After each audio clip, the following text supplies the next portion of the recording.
সবার উদ্দেশ্যে আপনার নামটা একটু আবার বলেন। সুকুমার গোবিন্দ দাস। সুকুমার গোবিন্দ দাস। ওনার বয়সটা একটু জানতে পারি?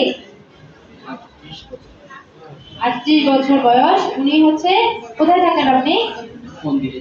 উনি হচ্ছে মন্দিরে থাকে, এটা ওনাদের ধর্মের আর কি, যে সেবা করে যেটাকে বলে প্রভুকে, উনি মন্দিরে থাকে। এখন আপনি তো অনেকদিন ধরে সারাদিন দিচ্ছেন, আপনাকে আমরা সবাই চিনি, আমাদের বা আমারও অনেকে চিনে, কিন্তু আপনি আমাদের ম্যানুয়াল ডিভাইসটা দেওয়ার পরে আপনি কিন্তু কি করেন, আমাদের C1 কুশনটা ব্যবহার করেন।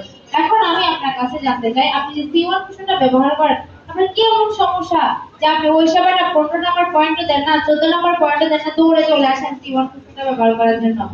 এখন কেন আপনি C1 কুশনটা এত ইম্পর্টেন্টলি ব্যবহার করেন? সবার কাছে আমার অনুরোধ, সবাই একটু শুনবেন। দাদা, আপনি একটু বলেন যে কেন আপনার কাছে এটা এত বেশি ইম্পর্টেন্ট? আমার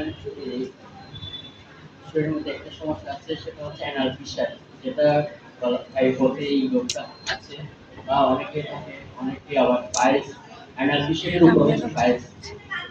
তো আমার হচ্ছে অ্যানাল ফিশার, বলতে এটা বলা হয়, ঘাটা বলা হয়। রক্ত পড়তো, মাঝে মধ্যে রক্ত পড়ে, আবার প্রচন্ড ব্যথা হতো। তো এই রোগটা আমার ধরা পড়েছে প্রথমত 2019 সালে। তো যখন ধরা পড়ে, আমি আগে প্র্যাকটিস করতাম, ডিপ্লোমা ইন মেডিসিন করে আমি যখন প্র্যাকটিস করি, তখন আমার যথাসাধ্য চেষ্টা করি যে আমি মেডিসিনের মধ্যে দিয়ে ভালো হওয়ার জন্য, কিন্তু ভালো হয়নি। এরপরে আমি দুজন বড় ডাক্তার দেখাই, এক্সপ্রেস করা ডাক্তার দেখাই, কিন্তু তারা অনেক ওষুধপত্র দেয়, কিন্তু ভালো হয় না। এক পর্যায়ে ওনারা বলে যে অপারেশন করতে হবে, দুজনেই বলে, কিন্তু আমি ওইদিকে যাই না। আমি ওনাদের বলেছি যে অপারেশন ছাড়া যদি কোনো ওষুধ বা মেডিসিন থাকে তাহলে দেন, তাহলে আমি যদি ভালো হয়ে থাকে হবো, তাহলে আমি অপারেশন করবো। এরপরে ওনারাও ওষুধ দিয়েছে, কিন্তু ভালো হয়নি। এরপর আমাদের একজন ভক্ত, আমাদের সহকর্মী, আমরা যে ভক্তি জীবন পালন করি, শিল্প একজন ভক্ত আমাকে যে স্যারাজমে একটা ঠিকানা দেয়। তখন এই চন্দ্রপুর স্যারাজমা আসেনি, তখন অ্যানাপ্লাজার একটা সেন্টার ছিল স্যারাজমের। 2019 সালে উনি ওইখানে আমাকে নিয়ে যায়। নিয়ে যাওয়ার পর 1 মাস 2 মাস, 2 মাসের মধ্যে আমি ভালো হয়ে যাই।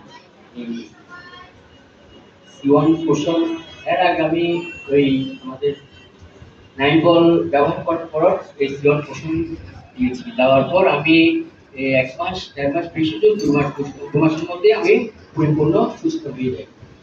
এরপরে এভাবে চলতে থাকে। এরপর 2-3 মাস পর আর যাওয়া হয়নি, তাই স্যারাজমে ভালো হওয়ার পর আর যাইনি।